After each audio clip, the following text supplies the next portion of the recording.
안녕하세요. 생활에 도움이 되는 채널 이것도 알입니다. 오늘 말할 얘기는 잔소리 듣기입니다. 살다 보면 부모님이나 주변 사람들의 잔소리를 들을 수밖에 없죠. 그래서 잔소리를 들을 때 대처하는 법을 좀 알아두면 좋습니다. 부모가 잔소리를 하는 경우는 몇 가지가 있습니다. 자녀가 자기 할 일을 안 하고 미룰 때, 게으르다고 생각할 때, 그리고 자녀가 말이나 행동을 함부로 한다고 생각할 때, 매너가 없다고 생각될 때, 또 이 일을 안 할 때, 자녀들에게 이 일은 보통 공부라고 할 수 있겠죠. 공부를 안 할 때, 이런 경우가 있습니다.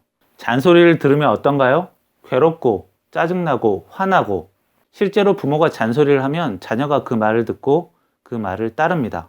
그런데 그 일을 하는 이유가 잔소리를 듣고 내 생각이 바뀌고 힘이 생겨서 하는 것은 아니죠. 지금 당장 잔소리를 듣는 것이 괴롭고 잔소리를 더 듣지 않기 위해서 하는 경우가 많죠.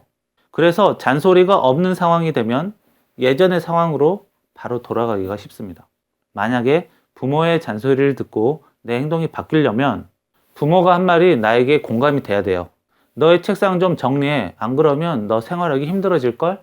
그 얘기를 듣고 아 그렇구나. 더러우면 내가 생활하기 불편하구나. 이렇게 되면 잔소리가 받아들여지는 거고 나는 책상이 더러워도 사는데 별 지장 없는데? 이러면 받아들이지 않는 거죠. 그게 아니라면 잔소리 한 대로 그대로 했더니 생각보다 힘들지 않고 그렇게 귀찮지도 않더라. 이러면 받아들일 수 있는 거죠. 거의 대부분은 잔소리에 공감하거나 그것을 받아들이는 것이 잘 안 되기 때문에 부모와 부딪히게 될 수밖에 없죠. 나는 내 행동에 대해서 별 문제가 안 된다고 생각하는데 부모는 그것을 심각하게 받아들이기 때문에 전쟁이 나는 거죠. 여러분에게 부모의 잔소리에 맞춰서 살아라 이렇게 말하는 것이 아닙니다. 저 또한 부모님에게 계속 맞춰주고 살지만은 않았어요. 그냥 부모가 왜 저렇게 난리를 칠까 그 이유를 말씀드리는 거예요. 부모는 자녀를 볼 때 내 모습이 느껴져요. 왜냐하면 비슷하게 생겨서 그래요. 부모와 자녀가 서로 다르게 생겼다면 아마 잔소리를 지금보다 훨씬 안 할 거라고 생각합니다. 나랑 비슷하게 생긴 사람이 앞에서 왔다 갔다 하면 조금 신기할 때도 있어요. 그리고 짜증날 때도 있어요. 예를 들어 자녀가 게으름을 부리고 있다고 생각되면 예전의 내가, 지금의 내가 그렇게 하는 것 같은 느낌이 들어서 굉장히 기분이 이상해요. 그래서 별일이 아닌데도 화가 더 나요. 쉽게 말해서 괜히 화가 더 난다. 그래서 당하는 사람은 괜히 더 혼나죠. 사실 내가 닮고 싶어서 닮은 것도 아닌데 말이죠. 그리고 부모는 자녀의 일에 대해서는 작은 일도 굉장히 크게 느껴집니다. 왜냐하면 소심해서 그래요. 소심. 예를 들어 어떤 자녀가 나 오늘 공부 안 할래. 공부하기 싫어. 이렇게 얘기하면 그 말을 들은 부모는 이제 공부 그만두려고 작정했구나. 이렇게 말할 수 있어요. 사실은 그냥 오늘 피곤해서 그런 건데 말이죠. 괜히 호들갑을 떨고 오바를 합니다. 다른 예로 이성 친구랑 얘기 좀 하면 그 모습을 부모가 보고 이제 결혼시킬 때가 됐나? 이런 생각해요. 그냥 숙제 물어본 건데. 그리고 늦잠 좀 자면 너는 누구 닮아서 이러냐? 이렇게 시작하다가 어느샌가 길바닥에서 주워온 아이가 돼버리죠. 부모는 평상시에는 그렇지 않지만 자녀를 대할 때는 유독 소심해지는 경향이 많아요. 그리고 부모는 자녀에 대해서 의심이 좀 있어요. 소심하기 때문에 그런 것이기도 합니다. 예를 들어 어떤 자녀가 어제도 늦잠 자고 오늘 또 늦잠 잤어요. 그러면 부모는 아, 내일 또 늦잠 자겠구나. 이렇게 생각합니다. 내일은 일찍 일어날 거야. 이렇게 생각 잘 안 해요. 사람이기 때문에 그렇습니다. 내가 겪은 경험, 보이는 증거 이런 것들에 굉장히 많이 의지합니다.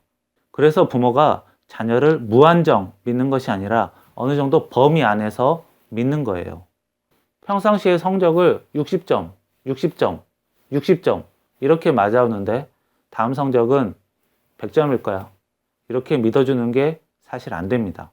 그래서 가끔씩 자녀들이 부모님은 나를 무조건 믿어줄 것이다 이렇게 생각할 수도 있는데 사실은 무조건은 아니다 라고 말하고 싶네요. 결국 부모는 괜히 소심해서 믿음이 부족해서 잔소리를 계속 할 수밖에 없습니다. 여러분이 잔소리를 듣는 것이 게을러서, 매너가 없어서, 일을 제대로 안 해서 이렇게 생각합니다. 그런데 이것들이 자녀에게만 해당되는 것이 아니라 사실은 부모에게도 해당되는 말이에요. 부모들이, 어른들이 열심히만 살고 매너 있게만 살고 일만 하고 사는 것이 아니에요.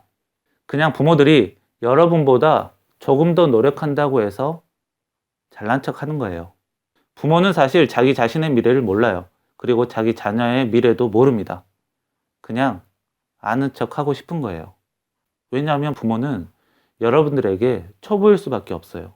갓난아기 여러분에게 적응 좀 하려고 하면 금세 또 어린이로 바뀌어버리고, 거기에 또 적응 좀 하려고 하면 금세 또 청소년으로, 그 다음 단계로 계속 바뀌어버리기 때문에 여러분이 생각하는 것보다 훨씬 더 서툴러요.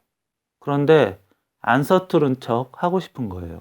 여러분들이 부모로부터 잔소리를 들을 때 또 잔소리를 하는구나 이렇게 생각을 하면서 생각을 하지 말라는 게 아니에요. 우리 부모님의 마음이 생각보다 콩알만 하구나. 나 때문에 자주 덜덜 떨고 있구나. 이렇게 생각을 해줬으면 좋겠어요. 그리고 잔소리를 들을 때 말을 해주세요. 부모님이 생각하는 것보다 나 그렇게 게으르고 매너 없고 일 안 하는 사람이 아니다. 그러면 부모는 그 말을 어느 정도 받아줄 거예요. 그리고 때때로 나도 할 만큼 한다 라는 것을 행동으로 보여주는 것도 좋습니다. 잔소리해서 미안합니다.